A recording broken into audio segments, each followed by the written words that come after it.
السلام عليكم. دي النوتة اللي بكتب فيها اغلب ملاحظاتي عن ماتشات الاسماعيلي، ومن خلالها بقول الديالوج بتاع اول كل حلقة اللي بيطلع قبل الايجابيات والسلبيات. بكل بساطة انا ممكن اتكلم عن حاجات كتير. ممكن اقول لك قد ايه انا متضايق من محمد عواد عشان دخل فيه جونين في نفس الزاوية اللي كان واقف فيها. لعبت انما وحشه، يرجع تاني جول. لسه موجود. وادي عمرو بركات هيشوط، يا خبر ابيض جول. وممكن برضه اتحسر على ان نص ملعبنا من ساعه ما عماد حمدي اتصاب وهو فين نازل، وحتى لما بدانا من غير حسني عبد ربه برضه ما اتحسنش. او حتى ممكن نعمل سكتش من اوله لاخره عن تضييع بناهين الانفرادات. ادي اللعبه اهو، ضرب خط الظهر وراح وشالها كويس، انما حظه مفيش سنتيمتر. بس اضيع وقتك ليه؟ وكل ده بيتلخص في لقطه واحده بس من مباراه المقصه، لقطه قطع كوره عاديه قوي بس بتبين الفرق ما بين لعيبه عندها دافع وعايز تعمل حاجه في الشوط الاول بيدعمها مدرب وفكره في الشوط الثاني، ولعيبه مضروبه بالجزمه نفسيا في الشوط الاول وفي الشوط الثاني ما عندهاش مدرب اساسا يفكر لها. وممكن برضو اجيب لك 4-5 فيديوهات من ماتشات ثانيه اتكلم عن فريق غير فريقي ونتناسى خالص اللي حصل لنا قدام المقصه، 6-7 عيال تحت يكتبوا لي اوه قصف جبهه، وانسى اللي حصل تماما. بس ساعتها ابقى بكذب على نفسي باسم ان انا بقف في ظهر الكيان. في الحقيقه انا بتغاضى عن سلبيات كانت بتنحر في الكيان ده قدامنا في ماتش المقصه، بس حتى ده كمان تلخص في لقطه واحده برضو من ماتش المقصه. سلبية تغاضينا عنها في دفاعنا تمثلت في الجون الرابع. سعد حسني بيبص على محمود وحيد، ومحمود وحيد راح على المنطقة، ومع ذلك سعد وقف بدون أي فايدة.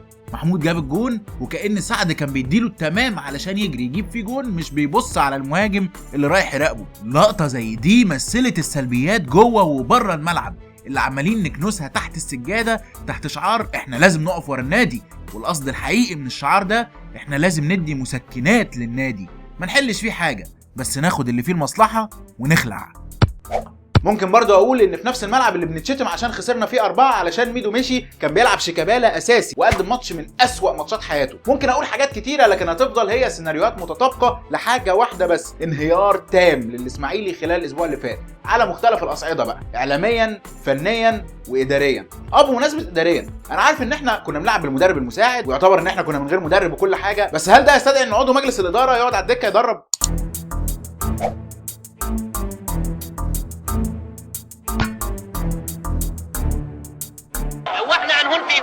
احنا اللي هنا ده كنت دخل هنا. اللي كاتبين الفيديو ده اللي هو انا وصلاح معلش، ممكن يرصوا لك شويه افيهات، ممكن يحطوا لك شويه حاجات تفرحك تسعدك شويه، ممكن نخلي الحلقه خفيفه زي بقيه الحلقات بتاعه الموسم، ممكن ننط على شويه جبهات، او على الاقل ممكن ناخد نظريه المؤامره بالبوس والاحضان. لكن الفيديو ده هدفه ان انت تحس الاحساس ده حاليا اللي هو اساسا كان عندك من قبل ما تتفرج عليه، وعندي من قبل ما نعمل الفيديو ده، احساس اي مشجع اسماعيلاوي حقيقي بالحزن على اللي حصل لنا طول الاسبوع اللي فات. بعد ما كنا في سابع سما نزلنا سابع ارض، قدامنا اسبوع بالتمام والكمال عبال ما نشوف الفريق ده تاني يوم 30.